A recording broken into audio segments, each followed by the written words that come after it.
This is one way to travel safer during the pandemic, for those who can afford it. Straight through Biggin Hill Airport's sanitised private terminal and into the cabin, where even the pilot's cut off from the passenger by a perspex shield. Far fewer touch points than public transport, no rush hour up here. So this is what the daily commute would look like for some amongst the super rich before the pandemic. London is just a 6-minute flight away from here. Over the last few months, of course, there's been far less need for that kind of traffic, with so many of us working from home.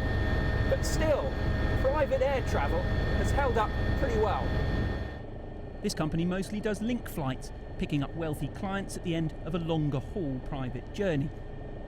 Yeah, so this is a AW109. Demand fell during lockdown as jet travel eased, but has since come back reasonably strong, though travel patterns have shifted significantly. Where things have changed now, it's a lot of leisure travel compared to business travel. So where quarantines come in, we've seen a decrease in jet traffic. Not so much now, but in the last 3 months.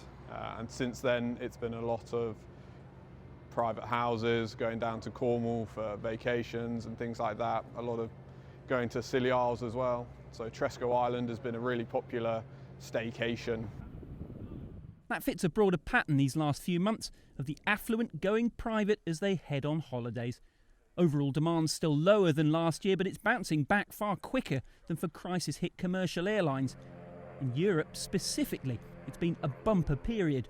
The rate of recovery is slowing, but there are some variations regionally, because August has actually seen more BizAv activity, business aviation activity in Europe in 2020 than in 2019. Air Charter Service is one of the big private aviation players globally. Even during lockdowns it saw spikes in demand as governments tried to get their citizens home or as emergency supplies were sent around the world. Now it's hoping to keep hold of some of those new users. We had a 258% increase in inquiries in the month of July, and 93% of those were coming from first-time customers. And in fact, of all of our bookings in July, 44% of them were coming from people that had never used private aviation before. So there's a real kind of change in the dynamics of the market. The coronavirus has been wreaking havoc on most of our travel plans in recent months. As long as that continues, a fortunate few may keep looking to alternatives.